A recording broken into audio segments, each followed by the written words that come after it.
जो एक युवा ने यहां पर सवाल भी लिया था कि कहीं ऐसा तो नहीं है कि मंदिर मस्जिद पर जिस तरीके से संग्राम चल रहा है उससे जो देश का एक समाज का ताना बाना है, हम उसके साथ कहीं कोई खिलवाड़ तो नहीं कर रहे हैं? इससे देश के विकास पर कहीं कोई नकारात्मक प्रभाव तो नहीं पड़ेगा? देखिए, युवा देश के भविष्य होते हैं। इनको एक जानकारी दे दूं, जब नाम परिवर्तन करके आपकी घर की बहू बेटियों के साथ लव जिहाद किया जाता है और मार के जमीन में गाड़ दिया जाता है, क्या आपको मंजूर है? आप इसको स्वीकार करेंगे?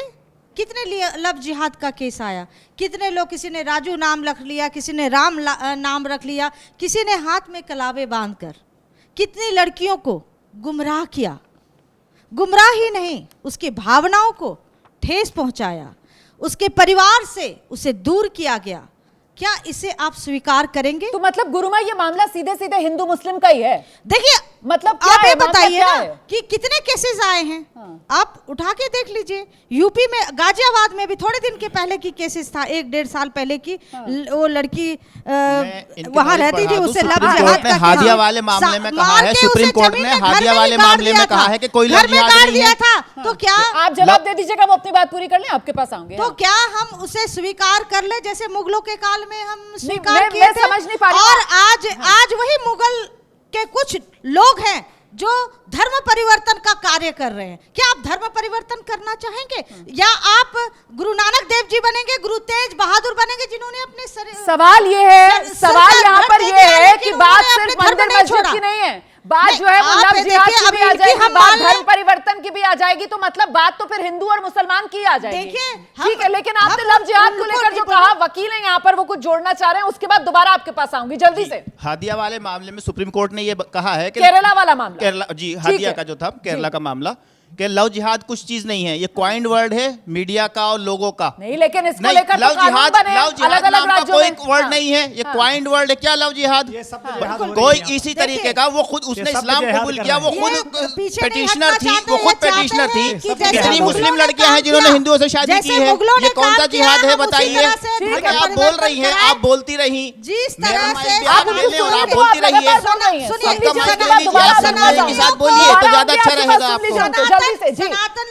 ठीक है, महन जी आइए, महन जी आइए, महन जी आइए, जिन्होंने तलवार की धार पे पजामा गुरुमा महन जी को पजामा पहन रहे हैं। ठीक है, आइए महन जी। वास्तव में चाहे युवा हो चाहे वृद्ध हो, हाँ। ये हमारा भविष्य है। हाँ। पर भविष्य को चेतना कहाँ से मिलेगी? हाँ। संस्कार कहाँ से मिलेगा? हाँ। संस्कार हमें कहीं ना कहीं धार्मिक आस्था से ही मिलता है। जैसे हाँ। विद्यालय से हमें विद्या मिलती है, ऐसे ही जीवन में वैचारिक उन्नति कैसे प्राप्त होगी, उसके लिए चाहे मंदिर है चाहे मस्जिद है आवश्यक होता है। क्योंकि आत्मीय जीवन जीने के लिए, आध्यात्मिक जीवन जीने के लिए आध्यात्मिक क्षेत्र होना आवश्यक है। तो ये जो वास्तव में केवल विवाद नहीं है, मैं आपको पुनः निवेदन कर रहा हूँ कि जो आताताइयों ने, राष्ट्रद्रोहियों ने, धर्मद्रोहियों ने जो उसमें आतंक किया था, बिल्कुल उसमें जो जिहाद किया था, मंदिर तोड़ो, मंदिर तोड़ो, उसका दुष्परिणाम ये है कि आज सामने वहाँ हम खुदाई कर रहे हैं, तो मैं क्या कर सकता हूँ? उसमें मंदिर निकल रहा है, मैंने तो मंदिर नहीं दबाया। अच्छा, लोगों ने उसमें सोचा नहीं था कि कभी वीडियोग्राफी होगी। आप मथुरा जाएंगे, नीचे गर्भगृह है, ऊपर ईदगाह है। आप काशी जाएंगे, इधर नंदी है, उधर मंदिर है। सही बात। तो वो पूरा, फिर मुझे लगता है हाजिर खान साहब को आना चाहिए। हाजिर खान पहचान मिल रही है, हो रहा है और सब प्रमाण मिल रहे हैं, तो फिर ये प्रमाण डर आने क्यों दिखाया जा रहा है कि साहब समाज का ताना बाना जो है वो बिगड़ जाएगा, साहब शांति और सौहार्द के लिए ये एक बड़ी चुनौती बन जाएगी, ये तमाम बातें क्यों कही जा रही है? तो सच है ना, सामने आ रहा है। ठीक है, ये रामड़ों की बस्ती में राम बेसहारा है, मंदिर और मस्जिद से रिश्ता कितना प्यारा है। मुश्किलें जब आई हैं दोनों को पुकारा है, राम भी हमारा है, रहीम भी हमारा। इस देश के भविष्य को बचा लो, इस देश को बचा लो, ये भविष्य बचना है, तभी ये देश चलेगा। फिर रास्ता क्या जा रहा है? अब सवाल ये कि यहाँ पर बार बार जिस बात का जिक्र किया जा रहा है, जिस मुगल राज का जिक्र किया जा रहा है, वो मध्यकालीन युग, तब किसी तरीके का लोकतंत्र या फिर कानून कायदे उसका जिक्र होता नहीं था। और आज जब हम हैं तो हम सर लोकतंत्र और संविधान की बात जब करते हैं, तो फिर जो तब हुआ उस मध्यकालीन युग में हुआ, क्या आज उसी रूप में चीजों को आगे बढ़ाना जरूरी है? ये किस ओर हम आगे बढ़ रहे हैं?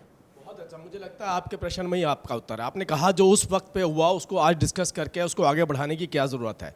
यही तो प्रश्न है कि जो उस वक्त पे अत्याचार हुआ, उस अत्याचार को क्या अब डिस्कस भी नहीं किया जाए? उनके प्रवक्ता आज भी हमारे बीच में मौजूद रहेंगे उस अत्याचार को बचाने के लिए, उस अत्याचार को डिफेंड करने के लिए। क्या आज भी हमें लोग ये कहेंगे कि मैं औरंगजेब का भक्त हूं और आप भारतीय हैं? मतलब आज अत्याचार हो रहा है उसका सवाल भी अभी आप तो आपने 100 लड़ाई साल लड़ ली, करेंगे क्या? अभी लड़ ली थी ना आपने नहीं, लड़ाई, मैं मैं आपको सुन रहा था। सवाल है मेरा, इसका भी जवाब दे दे। मैं अभी दूंगा ना, अभी तो उन्होंने मेरे से एक प्रश्न पूछा, मैं उसका जवाब दे दूं। आपके बारे में जानकारी मुझे लगता है बच्चों को भी आ गई और देश की जनता को भी आ गई है। मुझे लगता है ज्यादा उसमें डिस्कस नहीं करूंगा, लेकिन मैं आपसे कह रहा हूं, आज जो अत्याचार हो रहा है उसका सॉल्यूशन कब निकलेगा? 500 साल बाद? अरे आज हम डिस्कशन जिस बात पे कर रहे हैं, पहले मैं उसको बात को आगे रख दूं। हम चाहते हैं कि एक एक चीज उजागर होनी चाहिए। आपने कहा कि अत्याचार हुआ, आज वो डिस्कस नहीं होना चाहिए। भाई इस देश के अंदर आस्था प्रकट करने के लिए क्या आपको मस्जिद मंदिर के ऊपर ही बनानी थी? क्या आपको जमीन दूसरी जगह नहीं मिली? क्या आप वहां आस्था नहीं प्रकट कर सकते थे? मैं आपसे कह रहा हूं,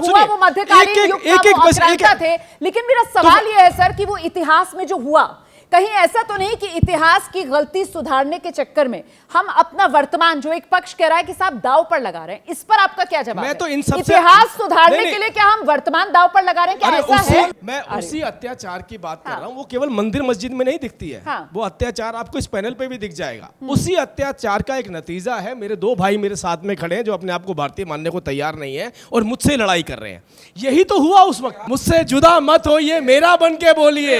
अरे आप पीड़ित हैं, मैं आपको आप पीड़ित हैं, मैं आपको लहू का रंग हल्का और गहरा हो भी सकता है, मगर ये एक जैसे मेरे आंसू तेरे आंसू। करना चाहती हूँ कि यहाँ पर किसी को ये कहने का अधिकार नहीं है कि साहब वो भारतीय नहीं है, वो खुद को भारतीय नहीं मान रहा है। यहाँ इस शो में एबीपी न्यूज पर हम किसी के लिए कोई सर्टिफिकेट नहीं बांट रहे हैं। इसलिए राजीव जी, मैं आपकी बात से बिल्कुल इत्तेफाक नहीं रखती हूँ। आपको ये कोई अधिकार नहीं है कि आप उन दोनों को कहें कि वो भारतीय नहीं मान रहे हैं खुद को। प्लीज।